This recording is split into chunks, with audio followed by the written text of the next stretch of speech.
Wymęczył mnie ten dzisiaj dzień. Baby potrafią być wredne. No, potrafią.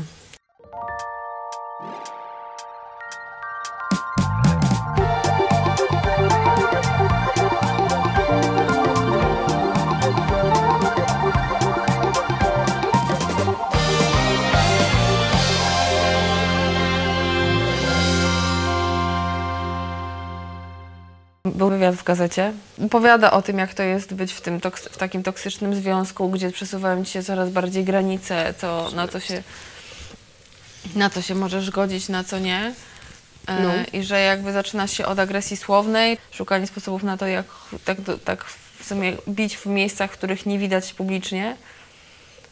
No i ten wywiad jest taki bardzo, bardzo szczery, bardzo trudny, ciężko się go czyta, no bo jakby niefajnie czyta się o tym, że ktoś wykorzystuje swoją siłę przeciwko osobie, która jest słabsza. Byłam bardzo ciekawa tego jakby, czy ten wywiad wywarł na ludziach podobne wrażenie co na mnie, że jest takie trochę jakby no chęć solidarowania się z taką osobą, że jakby ja się poczułam bardziej taka uwrażliwiona na pewne rzeczy. I byłam ciekawa, czy ludzie, którzy komentowali pod tym artykułem, mają podobne podejście. I powiem ci, że byłam tak przerażona lekturą. Tam kobiety potrafiły tej dziewczynie napisać, że jest sobie sama winna, bo zobaczcie, jak ona wygląda, że ona sobie wyglądem zasłużyła na to, żeby ją mąż bił. Rozumiesz, kobieta kobiecie tak potrafi powiedzieć. To jest dla mnie naprawdę szokujące. Ja sobie czegoś takiego w ogóle nie wyobrażam. Ja sobie drugiemu człowiekowi sobie nie wyobrażam coś takiego powiedzieć, a co dopiero kobieta kobiecie. Czekaj, bo mnie właśnie teraz trochę wgięło w łóżko, bo znam jedną osobę, która mi, jak słyszy historię, że bo znowu na jakimś występie jakiś facet próbował mnie złapać za tyłek i tak dalej, to mi się odcina, mówiąc, że no ale sama sobie jesteś winna, zakładając takie krótkie spódniczki na występ. No. Ja mówię, że okej, może jestem winna w jakimś tam sensie, bo to może być prowokacja w jakimś tam stopniu, ale od ciebie takiego komentarza się trochę nie spodziewałam, na zasadzie, że przecież to jest twoja wina. No ale jakim cudem twoja wina? Co masz się w worek jutowy ubrać? No przecież bądźmy poważni, to jakby ja w ogóle nie rozumiem tego podejścia jakby myślowego, że skoro ja mam krótką spódnicę, to znaczy, że ja prowokuję. Nie. Do gwałtu. No nie, sorry, nie prowokuję. Jakby ja jestem ubrana w krótką spódnicę. Jeżeli jakiś facet ma problem ze swoją agresją i musi udowadniać na siłę, że ma nade mną władzę, to nie ma znaczenia, jak jestem ubrana. I ma problem ze swoją kontrolą seksualną. Jakim cudem kobiety potrafią być tak bezwzględne wobec siebie, żeby napisać, że ona się sama prosiła, albo żeby powiedzieć ci bezpośrednio w twarz, że sama się prosiłaś, że masz krótką spódnicę. Ja w zasadzie od mężczyzny nie usłyszałam nigdy w życiu tego rodzaju komentarzy. Od kobiet częściej się słyszy takie szpile wkładane tobie między żebra. W momencie, kiedy coś, nie wiem, skarżysz się na coś albo mówisz, że no to nie wyszło tak jak trzeba, bo ty coś tam. I to często odnoszące się do kobiecości, do rzeczy, które są znane tylko kobietom. Tak, bo kobieta doskonale wie, w którą stronę uderzyć. Po prostu kobiety potrafią być wobec ciebie tak strasznie bezwzględne, że naprawdę to zabrzmi strasznie, a mi jest czasami wstyd za kobiety. Wiesz, nie powinnam, no bo to jest wiesz, trochę to nam głupie. też się zdarza w jakiś tam czasem sposób coś skomentować. To też zależy od sposobu skomentowania, bo tak pamiętasz tą barmankę, co ostatnio jak weszłyśmy do klubu, siedziała przy barze i barmanowi, w ogóle nie zważając na gości, opowiadała o tym, że no i słuchaj, no kurwa i te dwie suki tam przyszły do mnie i ja miałam im nalać te drinki, no ja myślałam, że im jebnę. Takie głupie kurwy, ja pierdolę, widziałeś to? Jakie to było straszne. No, ja nie byłam w stanie, jak się na nią popatrzyłam, barman zauważył ten zwrot nasz generalnie i powiedział, wiesz co, dokończ historię za chwilę. On miał więcej empatii w tym momencie i takiego wyczucia sytuacji niż ona. Dziewczyna, kobieta, która o drugiej kobiecie powiedziała, jaka suka, w ogóle jebłabym. I to jeszcze wiesz, o klientce, której jakby nawet nie zna, tak? Ja się też potrafię denerwować na jakieś tam zachowania kobiet. Na przykład rzecz, która mnie strasznie irytuje, która powoduje, że bardzo ciężko jest mi zapanować nad słownictwem. Mówienie z dumą, bo ja nie jestem feministką i feminizm jest bezsensowny, bo te wszystkie oszołomskie laski. Jakby po Tak, pierwsze, oszołomki. Od razu jesteśmy stawiane jako oszołomki. Bo Mówię, feminizm to jest, chodzi o to, wiesz. że chcesz lodówkę przenosić. Jakby, którędy, no? którędy? To jest tak totalne niezrozumienie zagadnienia, totalne niezrozumienie w ogóle koncepcji feminizmu, całego nurtu, wszystkiego. W ogóle tego, z czym to się wiąże, to nie chodzi o to, że chcesz pracować w kopalni, czy chcesz nosić lodówkę, tylko o to, że możesz zrobić. Ale może ta osoba tak myśli, że to nie wiem, że... W sumie ja nie wiem, co ta osoba myśli, ale mnie strasznie irytuje tego rodzaju mówienie, bo ja jestem przeciwna feminizmowi, ale to mężczyzna powinien płacić coś tam, coś tam, coś tam i znowu wrzucenie kobiety do roli podrzędnej, po czym mówienie kilka słów dalej, ale to ja powinnam być zaradna. Wiesz, jakby całkowicie sprzeczność, bo co innego jak jest kobieta, która mówi, że feminizm jest B i generalnie sobie tak twierdzi i robi wszystko, żeby nie podlegać pod nurt feminizmu w swoich czynach, ale co innego jak sama ze sobą jest sprzeczna. No tak, ale wiesz, feminizm jakby daje wybór, tak? No tak, dokładnie, to właśnie jest niezrozumienie chcesz bycia nie chcesz być w domu, też jest okej. Feminizm daje ci możliwości na to, że możesz to zrobić. Nie musisz, ale możesz. To po to my walczyliśmy o swoje prawa, po to nasze prababki w ogóle na całym świecie w ogóle były szykanowane, żebyśmy my, kobiety, chodziły i mówiły, że nie chcemy być feministkami, bo feminizm jest zbędny? Serio? Pamiętasz, jak pojechałyśmy do Komisji Europejskiej na to wydarzenie, które nam zorganizowali 3-dniowe konferencje dotyczące tylko i wyłącznie feminizmu praw kobiet? Tak.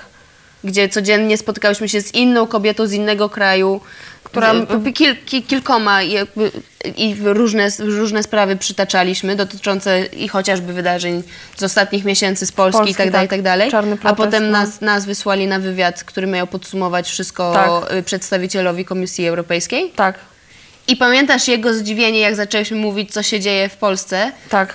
To, co jest dla nas oczywiste, czyli czarny protest i tak dalej. No, walka o prawa, cofnięcie praw niektórych. Cofnięcie, nie wiem, opieki okołoporodowej, w ogóle zmiana konwencji przemocowej. W ogóle... Postrzeganie feminizmu również. Tak. Jakie on robił szerokie oczy. Tak. Chociaż powiem ci, że na przykład to było dla ciebie szokujące, natomiast dla mnie bardzo szokujące było, jak Madi uświadomiła nam, że to jest problem Europy. Że to nie tylko u nas tak jest. Ja byłam zdruzgotana tym. To jest druga rzecz, ale jakie on zrobił szerokie oczy, że w ogóle się o tym nie mówi głośno. Tak. W sensie, że to, co się dla nas w Polsce działo i było pewnego rodzaju małą rewolucją tutaj wśród kobiet i wśród feministek przede wszystkim i tak dalej, w ogóle nie doszło do europejskich uszu. To podejście, że jak kobiety protestują o swoje prawa, to dlatego, że chcą się skrobać raz w miesiącu. Bo też z ust kobiet potrafisz usłyszeć. To jest w ogóle... No, to jest w ogóle...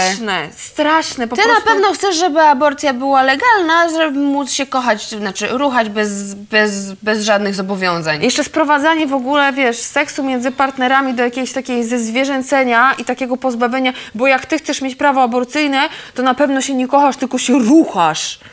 To jest ta pogarda po prostu jest dla mnie przerażająca. Ja wiem, że my też mówimy teraz takim dosyć agresywnym tonem, tylko po prostu mnie to przybija. Jestem wychowana w domu, w którym się szanowało wzajemnie, w którym bardzo ważne było to, żeby szanować siebie w rodzinie, żeby szanować swoich sąsiadów, żeby szanować koleżanki. To była podstawa mojego wychowania i ja po prostu nie rozumiem. Nie rozumiem, dlaczego jest nas tyle pogardy do drugiego człowieka. Nie rozumiem, dlaczego usilnie musimy obrażać innych ludzi. Dlaczego my, kobiety, potrafimy innym kobietom, na przykład to, co się dzieje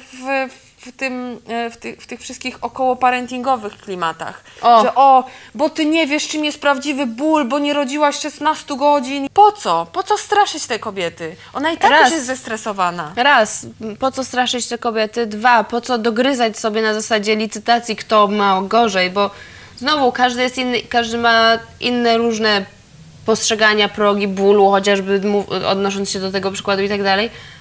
Ale masz rację, bo ty tak zaczęłaś wymieniać po kolei, lecieć z tymi przykładami i ja nawet sobie nie zdawałam sprawy, bo faktycznie mnie zawsze dotykało mocniej niż jak kobieta mi jakąś szpilę włożyła, bo zawsze miałam wrażenie, że tutaj empatii powinno być trochę więcej, chociażby ze względu na to, że jest kobietą i też powinna rozumieć niektóre rzeczy. Chociażby to, że nie wiem, możesz mieć PMS-a, w pewnym momencie bycia babą ciężko jest być babą, po prostu. No tak. To jest bardziej dotkliwe usłyszeć przykrą rzecz od kobiety, niż od mężczyzny. Ale wiesz, w tym zakresie, bo u jego możesz nawet wytłumaczyć sobie, że okej, on nie rozumie, bo jakby nie wychodzimy z tego samego położenia. Mężczyzna, kobieta, bardziej na zasadzie płci. No. A jeżeli kobieta ci cały czas jeb, bo ty. Kiepski makijaż, kiepskie włosy, coś tam. To nie są rzeczy, które jakby nawet facetowi stanowią, tak? A kobieta doskonale wie, że drugiej kobiecie będzie punktować idealnie w te rzeczy, które doskonale wie, że będą boleć. To jest, kurczę, naprawdę jest mi przykro, jak takich rzeczy słucham. Naprawdę jest mi przykro. To jest... Wiesz, jedna rzecz to jest słuchać jeszcze takich rzeczy, a druga rzecz, jeżeli głoszą je kobiety, które niestety mają posłuch jakiś wśród innych i docierają do innego odbiorcy, który zaczyna sobie myśleć, o, to ona ma rację, to ja też tak będę myślała. Ale to nawet nie to, że ona ma rację, tylko sobie myślisz, wow, skoro ktoś mówi o tym publicznie, to znaczy, że to jest dozwolone, że w sensie tak można, że to jest wszystko w porządku. No. To jest dla mnie przerażające. Albo nie ma takiego głośnego głosu sprzeciwu w tym momencie. Tutaj chyba bardziej mówię o osobach, które mają taki posłuch jak, nie wiem, jak youtuberzy, znaczy youtuberki w tym momencie, albo celebrytki, albo piosenkarki, znaczy to celebrytki, albo pisarki, które jakąś lurę wypuszczą i na szczęście na rynku pisarskim jeszcze jest to tak, że to nie zostanie przetrawione przez ludzi i po prostu nie pójdzie dalej, albo inteligentne osoby nie będą promowały danej książki. Natomiast internet jest nieprzewidywalny. No jest pod tym kątem nieprzewidywalny, rzeczywiście. I jeżeli taki film albo taka informacja na Facebooku, jakiś post dotrze do młodszej osoby, która zbiera informacje i swój światopogląd dopiero tworzy. Tak. I tworzy to na zasadzie postaw wyniesionych z domu, tego, co się dzieje w szkole, gdzie szkoły teraz są bardzo różnie stoją, jeżeli chodzi o edukację pod tym względem. Bo spotkałam się z taką informacją, że na lekcji religii, która teraz jest obowiązkowa, poglądy były bardzo konkretne na temat kobiet, patriarchalne, wytykane dzieciom i tak dalej. I wiesz, i dziecko jak słyszy naokoło takie rzeczy, no to swoją drogą zaczyna machinalnie myśleć, bo to jest automatyzm. I to są ludzie, którzy jakby wyedukowani tym systemem pogardy, systemem braku szacunku i systemem pod tytułem feminizm jest do dupy i należy inne kobiety tak samo obwiniać, jakby przenoszą to dalej. No. I to jest straszne, bo jakby mi się zawsze wydawało, że po pierwsze my jako kobiety powinnyśmy się po prostu wspierać, bo nam i tak nie jest łatwo. Nie jest nam łatwo, bo i cały czas musimy walczyć o to, że jakby jesteśmy gorzej traktowani przez pracodawców. Jesteśmy jakby, mamy nad sobą trochę szklany sufit i jeszcze druga kobieta nas ciągnie w dół. Naprawdę jakby tak ciężko jest nam, nie wiem, współpracować ze sobą. No. Ale wiesz, że ja się czasem spotykam ze zdziwieniem, że od wielu lat współpracuję z kobietami i żadna z nas się nie podkopuje? Że ludzie są zaskoczeni, że to jest możliwe? Że dla ludzi nienormalne jest to, że kobiety mogą ze sobą tak długo i spójnie współpracować. Serio.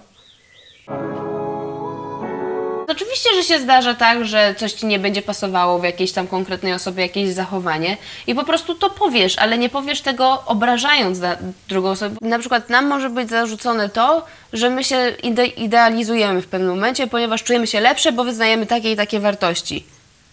Rozumiesz? No tak, no, ale oczywiście, że tak będzie. Właśnie, wiesz co jest najlepsze? Że najprawdopodobniej powie to druga kobieta. I to jest straszne. Zakład. No, to jest po prostu straszne, że bo wy się wozicie, bo jesteście lepsze. Przepraszam, ale szanowanie innych ludzi jest lepsze.